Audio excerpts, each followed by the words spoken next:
Selamat datang saudara-saudari.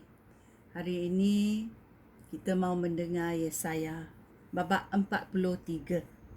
Allah berjanji menyelamatkan umatnya. Ya. Bila kita sebagai manusia berjanji, mungkin kita tidak memenuhi janjinya. Tetapi bila Allah yang Maha Kuasa mengatakan dia berjanji menyelamatkan umatnya, percayakah kamu? Ya, mari kita bermula dan mendengar. Hai Israel, demikianlah firman Tuhan yang telah menciptakan kamu. Janganlah takut. Aku akan menyelamatkan kamu. Aku telah memanggil kamu. Dan nama kamu milik aku. Apabila kamu menyeberangi laut yang dalam, aku akan menyertai kamu. Kamu tidak akan tenggelam dalam kesusahan. Apabila kamu melalui api, kamu tidak akan terbakar. Kamu tidak akan dicelakakan oleh cubaan yang berat. Akulah Tuhan. Akulah Tuhan Allah kamu. Allah Israel, Allah yang suci, yang telah menyelamatkan kamu. Aku akan menyerahkan Mesir untuk menebus kamu. Aku akan menyerahkan Ethiopia dan Seba untuk membebaskan kamu. Aku akan menyerahkan bangsa-bangsa sebagai ganti nyawa kamu. Kerana kamu berharga bagi aku. Dan kerana aku mengasihi serta mengendahkan kamu. Janganlah takut, kerana aku menyertai kamu. Dari timur dan barat, aku akan membawa anak cucu kamu pulang. Aku akan menyuruh negeri di utara melepaskan mereka dan negeri di selatan membebaskan mereka. Biarlah umat aku pulang dari negeri-negeri jauh, dari segala pelosok dunia. Merekalah umat aku. Aku telah menciptakan mereka untuk memuliakan aku. Israel sebagai saksi Tuhan. Ayat 8. Allah berfirman, perintahlah umat aku datang menghadap mereka. Mereka mempunyai mata tetapi buta. Mereka mempunyai telinga tetapi pekat. Perintahlah semua bangsa dan suku berhimpun. Siapakah antara mereka dapat meramalkan masa depan dan memberitahukan apa yang akan berlaku sekarang? Biarlah mereka menghadapkan saksi-saksi untuk membuktikan bahawa mereka tidak bersalah dan bahawa kata-kata mereka benar. Hai umat Israel, kamulah saksi aku. Aku memilih kamu menjadi hamba aku, supaya kamu mengenal aku serta percaya kepada aku dan mengerti bahawa aku satu-satunya Allah.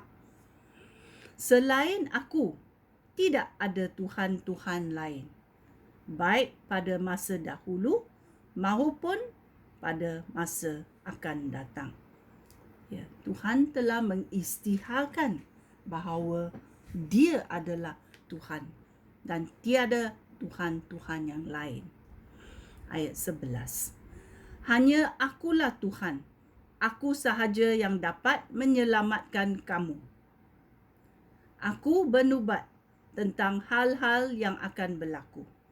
Lalu aku datang menolong kamu.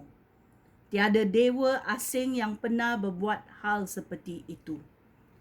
Kamulah saksi aku. Akulah Allah dan aku tetap Allah selama-lamanya. Tiada seorang pun dapat melepaskan diri daripada kuasa aku.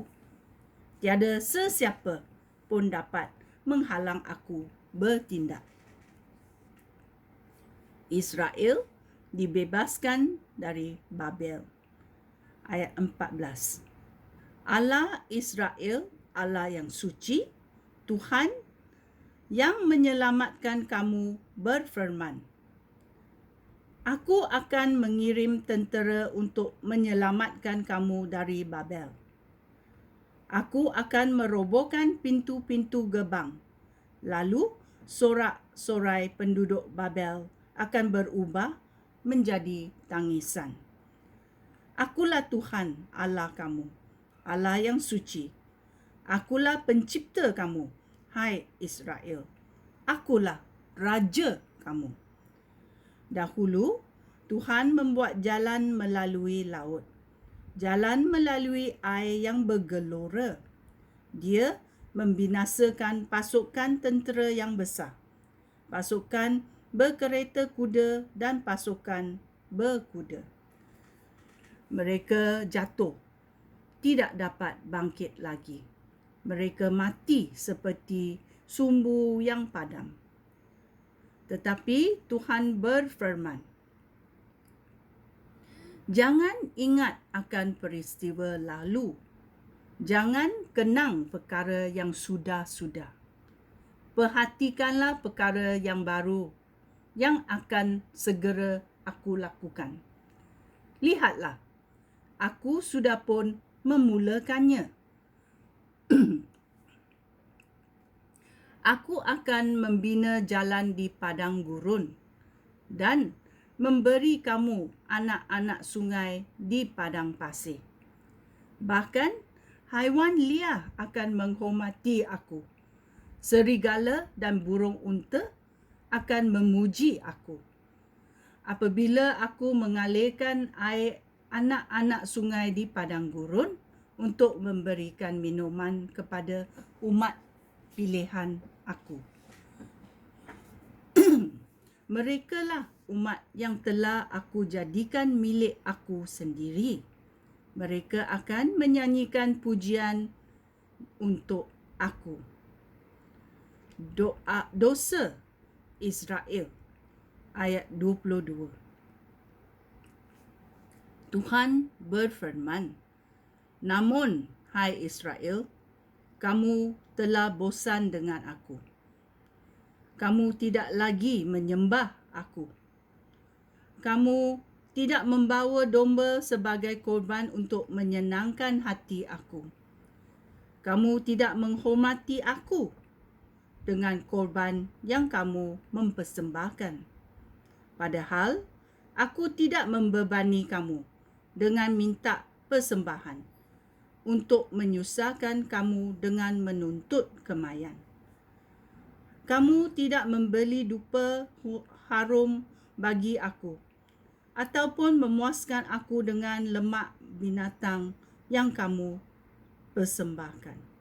Sebaliknya, kamu membebani aku dengan dosa kamu. Kamu menyusahkan aku dengan kesalahan kamu. Namun, aku ini Allah yang mengampunkan dosa kamu. Dan aku berbuat demikian kerana begitulah sifat aku. Aku tidak akan mengingatkan dosa kamu. Marilah kita pergi ke mahkamah. Ajukanlah tuduhan-tuduhan kamu. Adukan perkara kamu dan buktikan bahawa kamu tidak bersalah. Nenek moyang kamu yang pertama telah berdosa. Para pemimpin kamu pun berdosa terhadap aku. Dan para imam kamu menajiskan tempat kediaman aku. Itulah sebabnya aku membinasakan Israel. Aku membiarkan umat aku dihina. Ya. Ini adalah Yesaya babak ke-43. Ya. Allah berjanji menyelamatkan umatnya. Walaupun ini akan berlaku. Penderitaan juga akan berlaku kepada umat-umat Tuhan.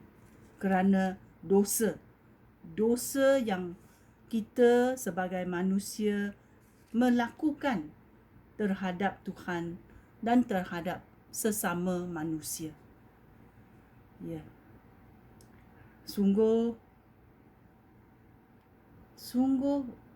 banyak beban yang kita memberi kepada Tuhan. Ya. Tuhan sangat belas kasihan. Dan Tuhan akan menepati janjinya untuk menyelamatkan umatnya. Mari kita bertaubat. Bertaubat dan balik kepada Tuhan. Ya. Terima kasih Tuhan. Terima kasih kerana memberi Alkitab supaya kita belajar dan balik kepada Tuhan. Bertaubat. Ya. Ini adalah Yesaya babak ke-43. Sekian, terima kasih. Shalom.